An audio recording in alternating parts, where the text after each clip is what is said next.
Hãy thôi ảo vọng xa xôi, không cần lo buồn chuyện đã qua, chẳng nên mơ mộng việc chưa tới. Hướng trọn tâm tư về hiện tại, giây phút này chính là bình an.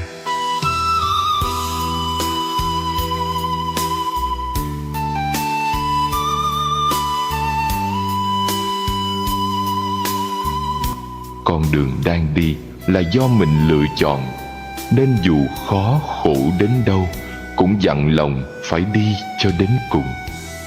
Cuộc đời không có chướng ngại nào là không thể vượt qua. Chân mỏi có thể nghỉ, lòng đau thì lặng im, tổn thương khó chịu thì ngồi xuống an ủi lấy mình.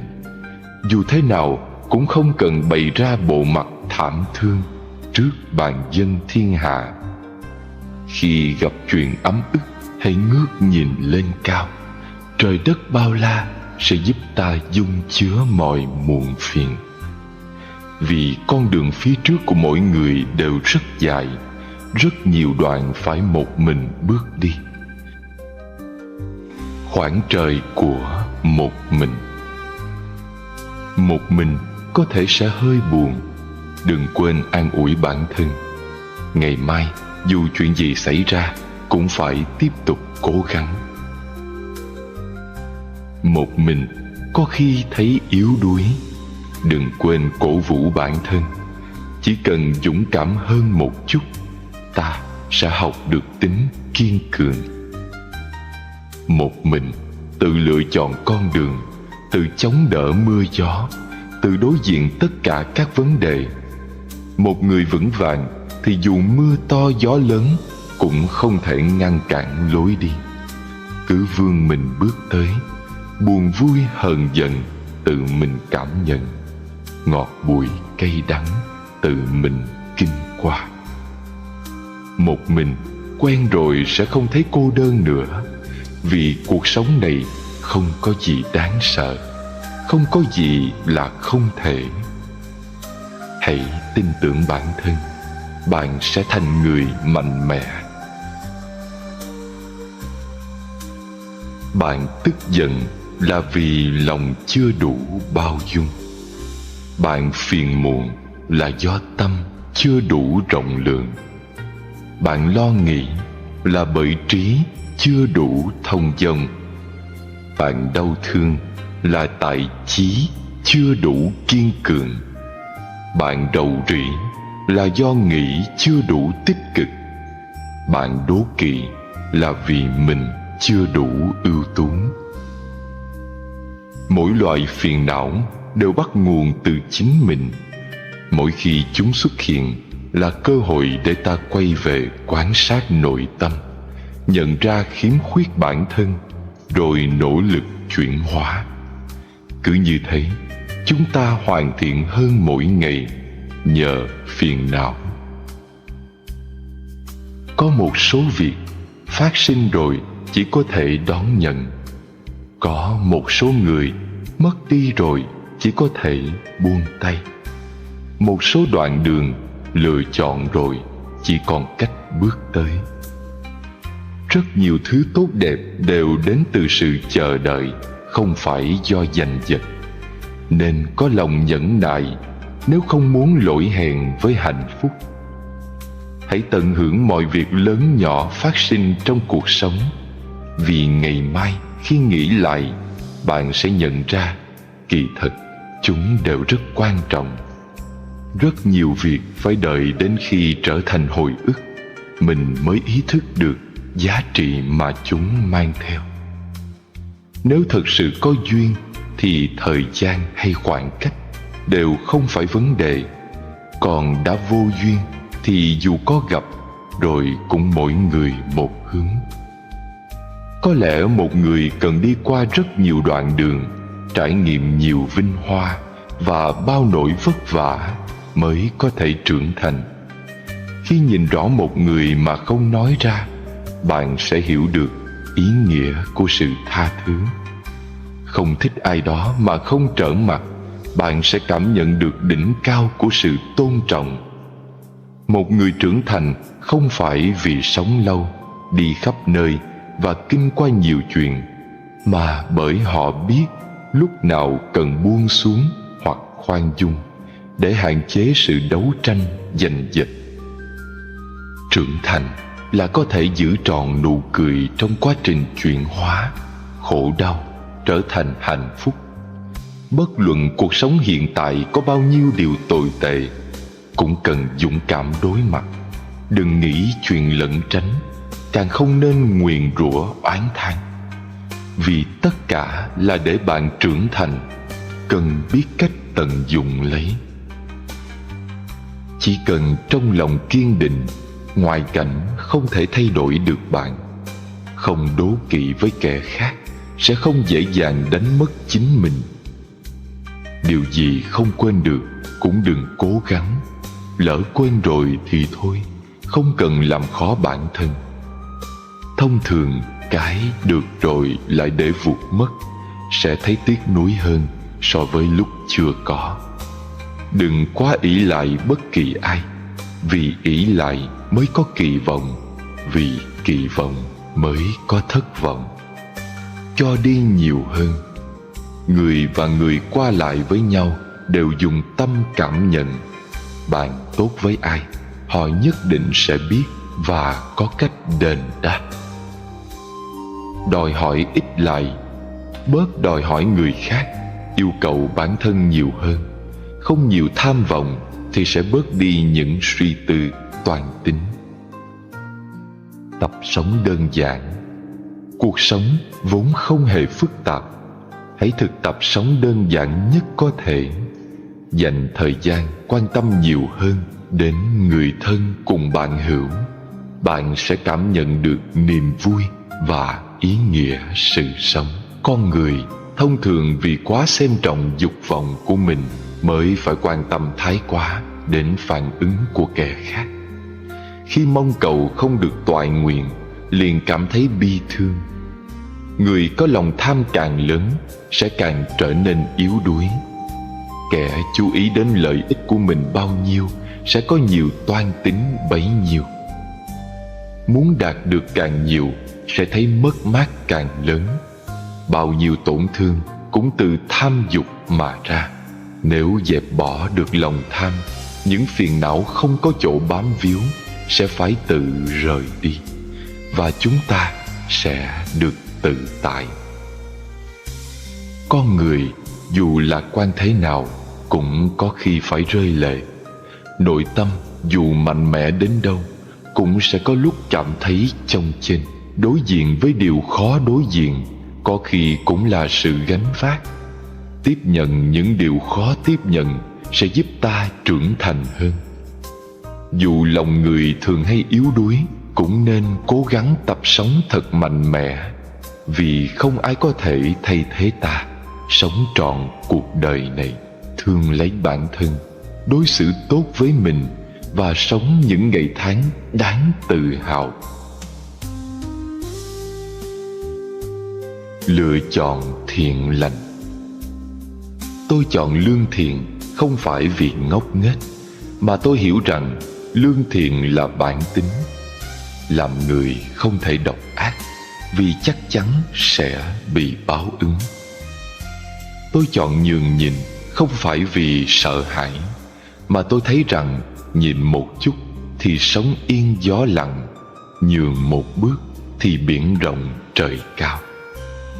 Tôi chọn bao dung không phải vì hèn nhát, mà tôi cho rằng giữa người với người cần chấp nhận và bổ khuyết cho nhau thì cuộc sống mới vẹn toàn. Tôi chọn im lặng không phải vì thiếu hiểu biết, mà tôi nghĩ rằng khi đối diện với hiểu lầm, oan ức và không công bằng, nếu mở lòng không tính toán để nhìn ra xa, thì chuyện gì rồi cũng sẽ nhẹ nhàng qua đi. Tôi chọn tha thứ không phải vì thiếu nguyên tắc, mà tôi cảm nhận rằng bỏ qua cho người cũng là tha thứ cho mình. Không thể vì một sai lầm nhất thời mà xóa bỏ tất cả. Tôi chọn thành thật không phải vì quê mùa, mà tôi nhận ra rằng sống với sự thật nhẹ nhàng hơn nhiều so với việc che đậy điều giả dối. Tôi trọng tình nghĩa không phải vì cố chấp, mà tôi muốn cùng những người bạn của mình chia sẻ khoảng thời gian quý giá khi có duyên gặp nhau. Không thể giả tạo, không thể lừa dối, vì tôi biết giả tạo và lừa dối không thể mang lại những người bạn tốt, những kết quả mỹ mãn. Đâu cần phải chấp nhất thị phi. Bị người hiểu lầm mà không phân trần là rộng lượng. Sự việc thật giả, thời gian sẽ cho câu trả lời tốt nhất. Bị người tổn thương mà không oán trách là lương thiện.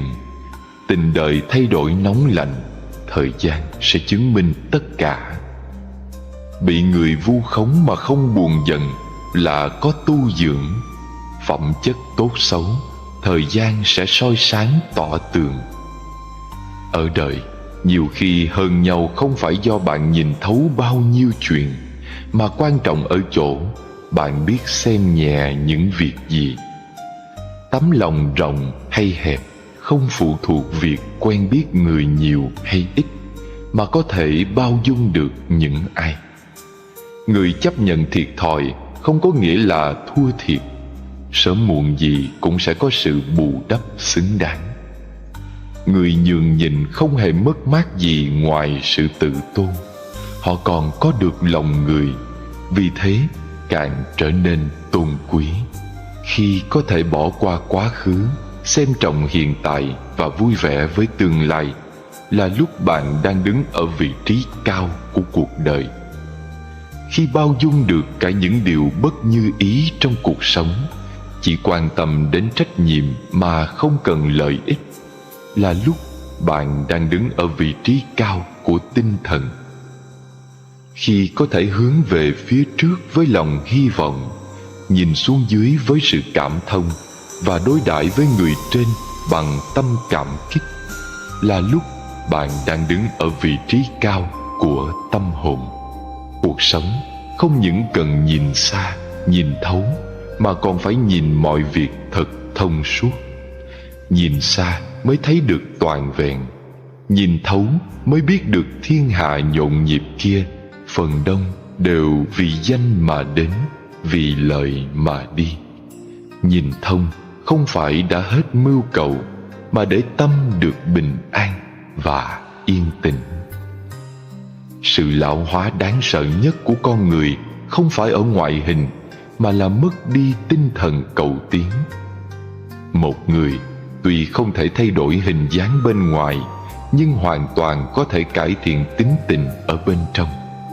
Tính cách thay đổi thì cuộc đời sẽ theo đó mà khác đi. Trong các mối quan hệ qua lại ở đời, nên nhớ sự lương thiện, nhiệt tình và thành thật dễ mang lại kết quả tốt đẹp. Có những nụ cười gần gũi hơn cả sự lễ phép, và có thể mang lại sự nồng ấm cho người đối diện.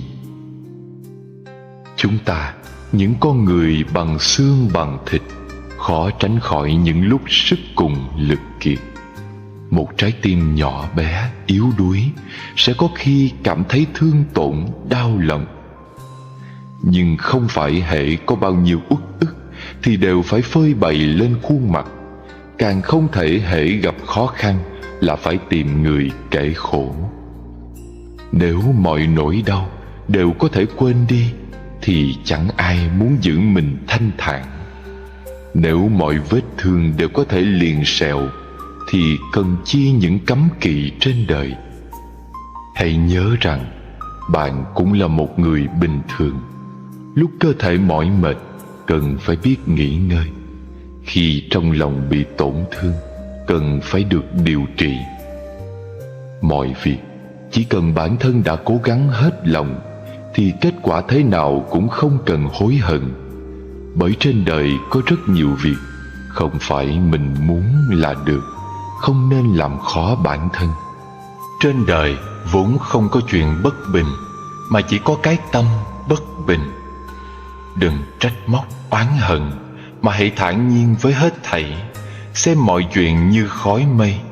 rồi bạn sẽ nhận ra rằng đời người rốt cuộc rồi cũng như một cơn gió thoảng, khởi lên rồi tan biến, đến rồi đi, sinh ra từ cát bụi, rồi cuối cùng lại hòa mình vào cát bụi.